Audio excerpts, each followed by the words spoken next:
చెల్ల ఆలకించి నమ్మడమెల్ల అంత వింత గాథల్లో ఆనందలాల బాపురే బ్రహ్మకు చెల్ల వైనవంత వల్లించవల్ల రేపల్లె వాడల్లో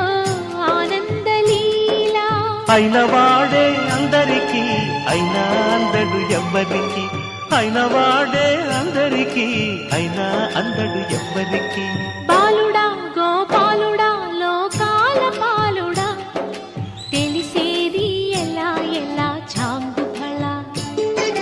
తెలిసేది ఎలా ఎలా చాంగుఫళ ఔరా అమ్మక చెల్ల ఆలకించి నమ్మడమెల్ల అంత వింత గాథల్లో ఆనందలాల